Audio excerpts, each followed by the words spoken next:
Welcome back. Today we're going to take a look at DUNU's Titan S. So Titan S is a 1DD. It features an 11mm dynamic driver. The material is LCP. And DUNU actually sent me this one in pre-production, so I don't have any of the retail packaging. I just have the IEM and the cable, so we'll kind of go with that. So up close, we've probably witnessed many pictures of this set while it was in pre-production. It is a sort of triangle-ish, steampunkish looking set. It actually is much more comfortable than it looked in original pictures. I think everyone kind of looked at it like, yeah, that's going to be kind of odd having a triangle in your ear, but I think the reality of it and the way they shape the back of it, it actually does work out quite well. And the cable itself is DUNU quality. It's actually very nice as well, kind of a nice soft copper. They are known for their cable, so it's no surprise that it does have a nice looking cable. So let's kind of jump right into it. And so one thing that came out a couple days ago, DUNU put out, I think, a tweet saying Titan S, clean, crisp, and under control. And I have to admit that most companies tend to get their marketing pretty far off of what it sounds like. But this one is, I think, is right on. I think I couldn't really come up with a better line for what DUNU is. Even from the beginning, when it was in pre-production and people would ask me what it sounded like, clean was always the word that really popped in my mind. And but yeah, it is most definitely clean and crisp and under control. There isn't really a whole lot of bloat, a whole lot of extra boosting. It's crisp in that there isn't a whole lot of smoothing to it. It actually leans a slightly bit analytical. It's not overwarmed. It's not really overdone. So yeah, I think they pretty much nailed that tagline there. So what does it sound like? I'll call it a lighter Harman. It's not really a brighter Harman. I call it a lighter Harman, and we'll sort of take a look at it. And I very much like the sound, and it wasn't, after listening to it for a little bit of time, it wasn't all that much of a stretch to figure out why I liked it a whole lot. So it actually follows Harman-ish. So you got this kind of Harman-ish swoop through the bass. You will notice that Titan is even a touch lower than Oxygen. So if Oxygen was on your kind of minimal bass level, this one is a little bit lower. And it does kind of a similar swoop through the mids. And then the rise is actually a little bit later than Oxygen, which isn't, again, that's kind of a preference thing. How steep you like your pinna gain right there. Oxygen is a little bit much for some people. DUNU pushes it out a little bit, which was probably a better thing to do.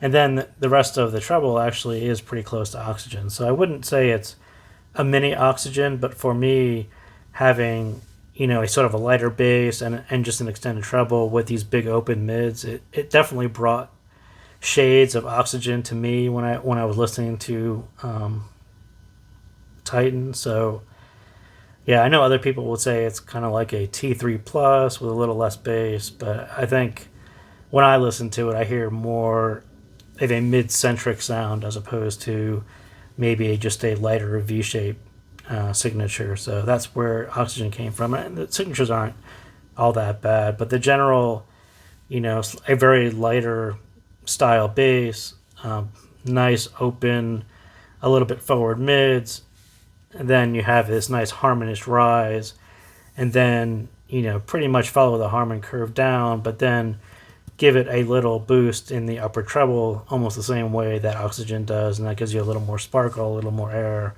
and I think that all worked out for Titan.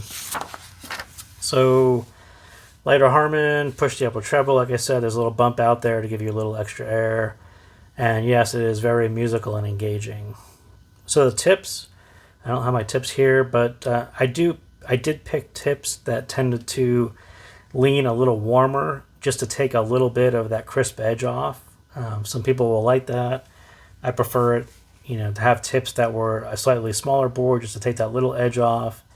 And volume will bring the vocals forward a little bit, too forward if you go too far, but I do prefer it a little on the above average volume side, just to bring those vocals forward. I think it sounded a little better, and it's got these really nice mids, so really nice way to bring those forward. because at lower volume they do sound a tad bit recessed. And do give your ears a little time to adjust on this one because of the bass level, especially if you're coming from a higher bassy set like a KZ or other budget set that's like a big V shape. You will need some time to get your ears adjusted to this kind of bass level. So bass level, I will say the bass really is a supporting player to the mids. Not that all that different than Oxygen, the way that bass is actually kind of a minimal level, but it's really there to add some note weight and a little bit of warmth. And I think Titan S, the bass pretty much does the same exact thing. It's there to support the mids, make the mids sound even more natural. And this one I will call it lean on rumble and impact. I think the rumble is kind of there, the impact is kind of there, but it's just when you look at the signature and the way it kind of swoops down, it's going to be a little lighter on both of those things. But good detail and texture, and it commits no crimes. And I think the tuning in general, and why I kind of refer to Oxygen in this way, is it was actually tuned very, very well, and it doesn't really do anything wrong. There isn't a really peak where there shouldn't be a peak. There's a peak out in the upper treble to give you some air. Like, this was all well thought out, and it all supports a solid signature and a sound which I think the tuner had in mind and to go along with his preferences. So yeah, there isn't really any major fault in the tuning. I think it's all done very well, and it just doesn't really commit any big crimes here. It's kind of hard to point at a tuning bit that's just not, too overdone, too underdone. I think this guy achieved his design for his preferences. So it does stay well under control, no bloat, but like I said, the primary function of the bass here is to impart that natural low end, and it has this okay factor. If you're a big bass person and you're looking for the wow factor, you're probably going to get an okay factor here. It's kind of at that level. So not a bass headset, not someone whose primary focus is on bass. This is very much a mid-tune set.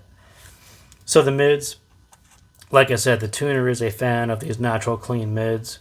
This one, it is crisp. It does lean a little bit analytical. It's not very warm, not very smoothed over. But when you listen to Sam Smith's like Too Good for Goodbyes, just that opening bit where his voice, there's just enough warmth to sound very natural. There's no bloat. Sometimes his voice is really blown out, especially in that lower bit.